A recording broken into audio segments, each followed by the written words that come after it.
Help you folks? Name's Randolph. I'm the manager. We're looking for Rose. Works as a waitress down at the diner. Rose, sure. Nice girl. Who wants to know? I'm Alan Wake. The writer, huh? I heard on the radio you were visiting. Well, I'll show you her trailer. That Rose, she's a nice girl. Always pays her rent on time. As I was saying, Al, I found all sorts of weird stuff from the local newspaper's archives. This place is crazy. Disappearances, mysterious deaths, urban legends come true, and get this, most of this stuff takes place around Cauldron Lake. Well, you ain't wrong, mister. The Indians thought the lake was a doorway to the underworld. I'm the God-fearing type myself. I don't hold with that sort of thing. Yeah, okay. Anyway, there was an island there owned by a guy called Thomas Zane. Now, some of the articles I found about him make him out to be a famous writer, but I ran a bunch of searches, couldn't find a single thing he wrote. Zane was heavily into diving, so much so that the place came to be called Diver's Isle. But the volcano under the lake erupted in 1970, and Zane went down with the island. Yeah, how about that? It was there in the morning, as if it had fallen from the sky. But it would take a tornado to lift something like that. We're damn lucky it didn't crush any of the trailers.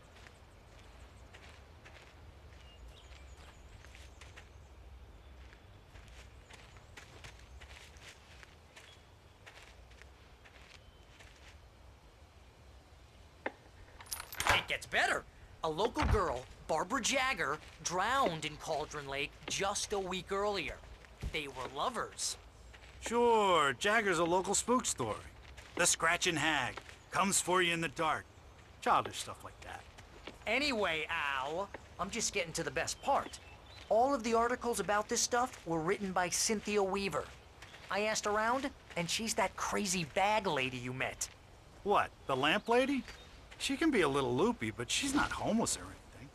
Yeah, anyway, she knew both Jagger and Zane before they both died, and she had some kind of a breakdown.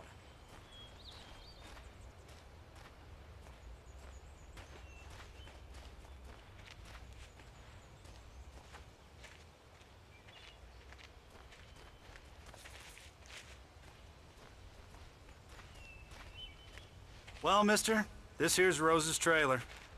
You mind me asking what you want with her? We're just here to talk to her, pal.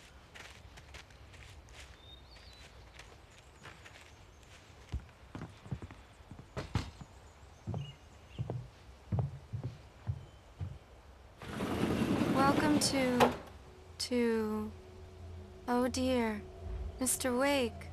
I'm so glad you're here. Rose, you have my manuscript? Oh. Oh yes. Yes. Please, come in. Hey, this is really good.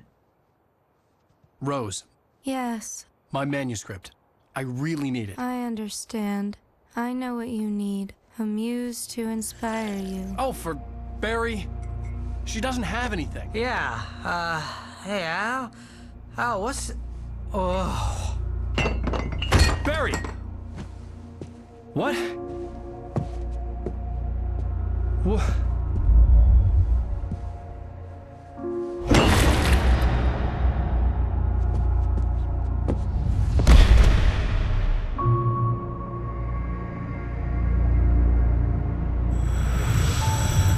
It's coming for you, hiding in my barber's skin.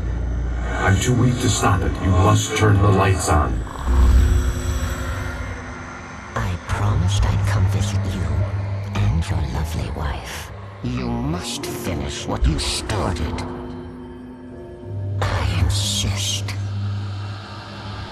You must turn the lights on. Turn the light on. Back to work, boy.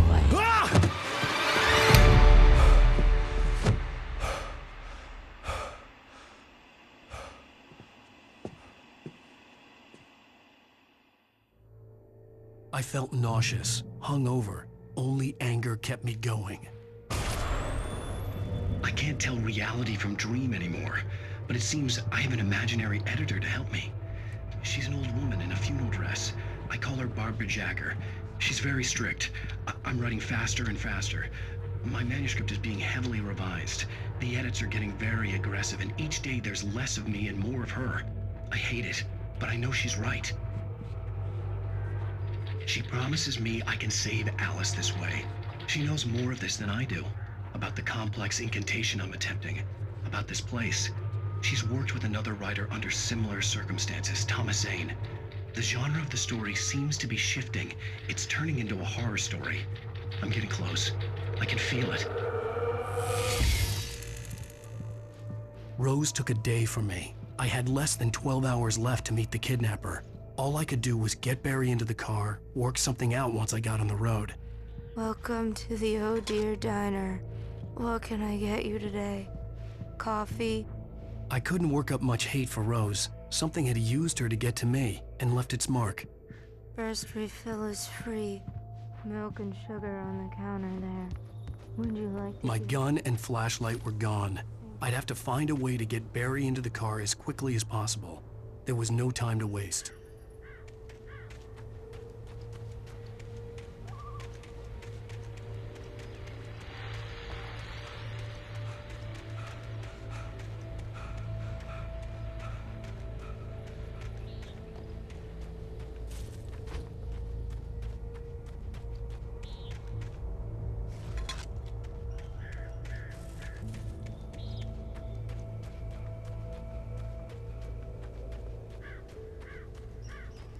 Oh, you're gonna get it now. God knows what you've done to that poor girl. This is Agent Nightingale, FBI! Get him up, Hemingway! You're under arrest! You move a muscle, I'll unload right in your goddamn face! Stay right where you are, Spillane!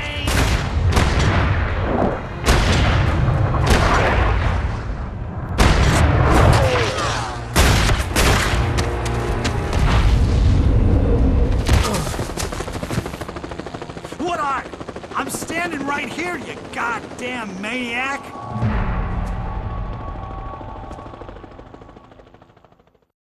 I hated to leave Barry behind, but there was no way I'd miss my appointment with the kidnapper. Give it up, Mr. Wake! Come on! Make it easy on it! Don't let him get away! Move it! Move it! Move it! I'll have you shot if you let him get away!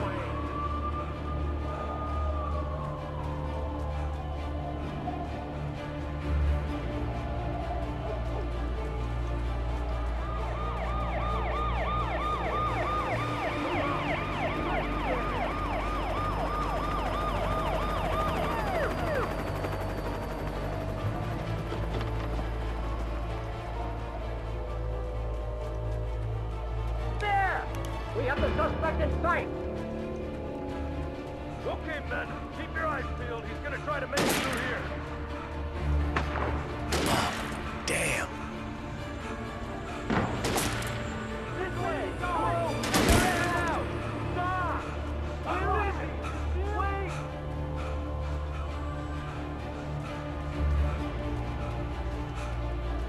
God damn it! Where did he go? Look away! Keep an eye out!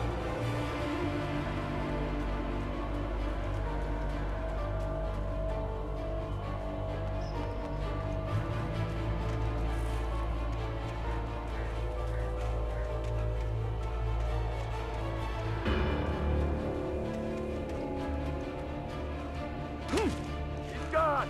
Come on, guys! We need to head him off!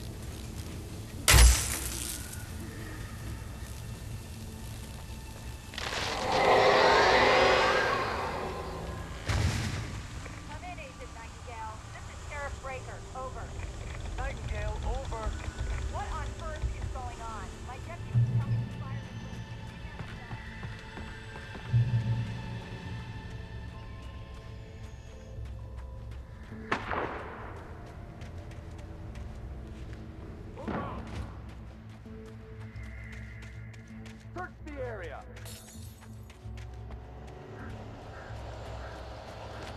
Stay sharp. This way. Over here.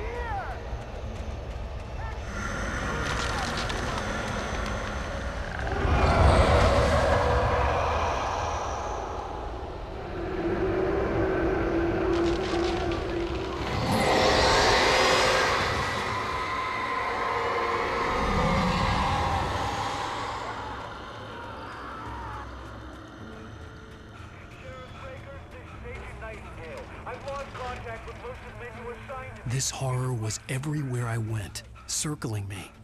The cops didn't stand a chance. They were after a writer, not a monster.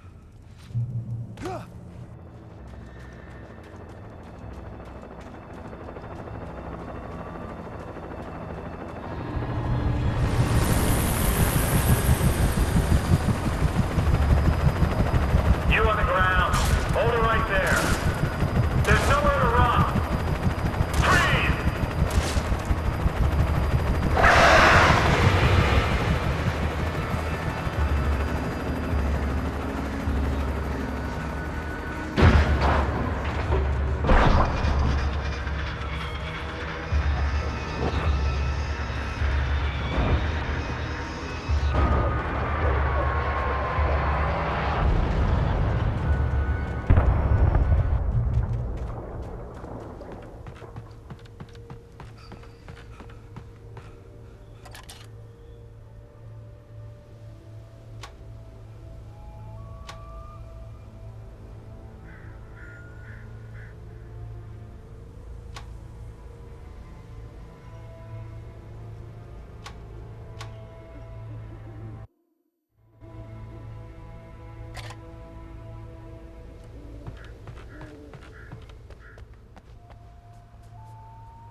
This is James. Mulligan, Thornton, come in. Over.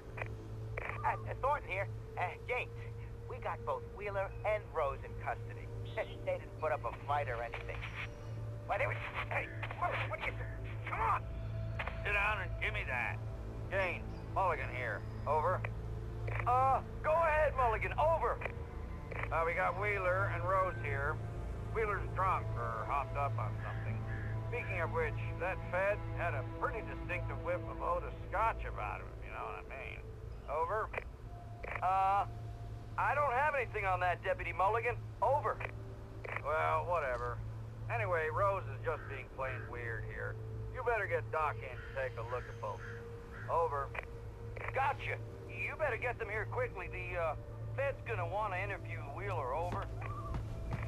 Oh, yeah, I bet he does. Looks like they have a lot in common. Mulligan out.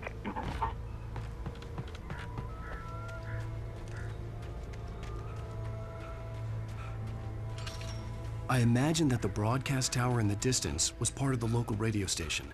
Maine seemed like a decent guy. Perhaps he could give me directions to the coal mine.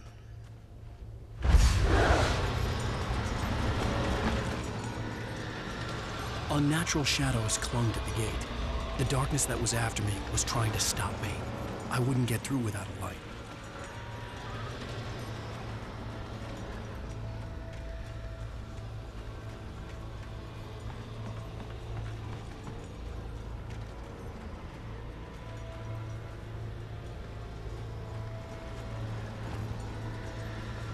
There was no power to the searchlight.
It took me a moment to recognize the flashbang grenades. They were an ideal weapon for my situation. Team 1, come in. Over. Team 1, this is Sheriff Breaker. Report. Over.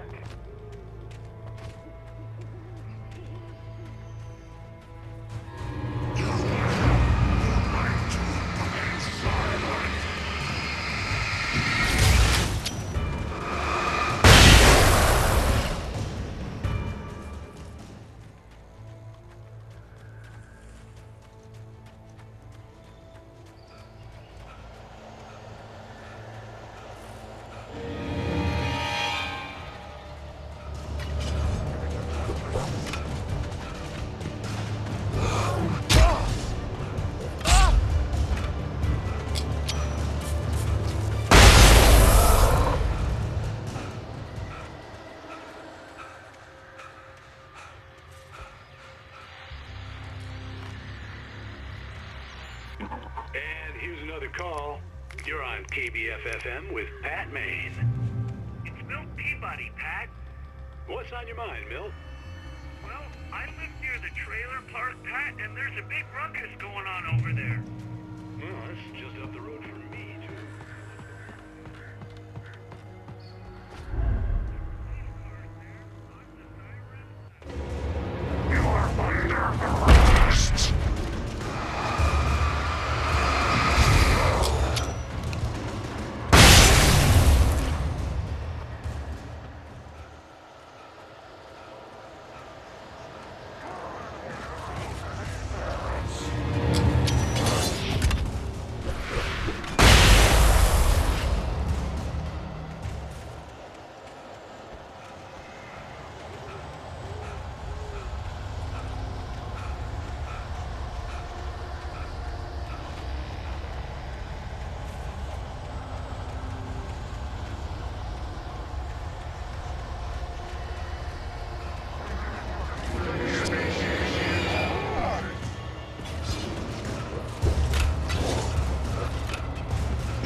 I hope Maine could lend me a car to get to the coal mine. Why, hello, Lorna. What do you have for us? What do you mean? It's a trailer park. Of course you're going to have trouble in a place like that. I mean, what do you expect? The sheriff should be helping us normal citizens instead of wasting resources on those people. Well, Let the try to sort themselves out. I'm sorry, but my granddaddy settled in Bright Falls in 1911. well, thank you very much for that compassionate viewpoint, Lorna. Oh, here's a little surprise. The famous writer Alan Wake just walked in. Folks, I'm going to see if I can talk him into an interview. Come on in, Mr. Wake. Oh, I'm so glad you could find the time to do this, Mr. Wake. Nowhere to run now, Dan Brown. You back away from me. Don't hurt. Whoa. Everyone calm down. Put the gun down. We're all friends here, right? Cool your jets, Nightingale. We got him. Judas Priest! What the hell's the matter with you? There's a civilian in there.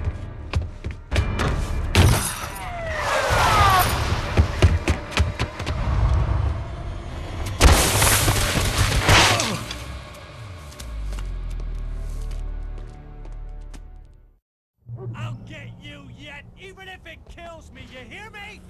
You hear me, H.P. Lovecraft? I had fallen off so many cliffs it was ridiculous. That's what you get for naming a book The Sudden Stop. It was probably good I hadn't had the chance to tell Maine where I was going. I'd have to lose the cops and find my own way to the mine.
Sensible reason for the power company work lights to be here. It was almost as if they'd been left for someone like me to use.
Hello?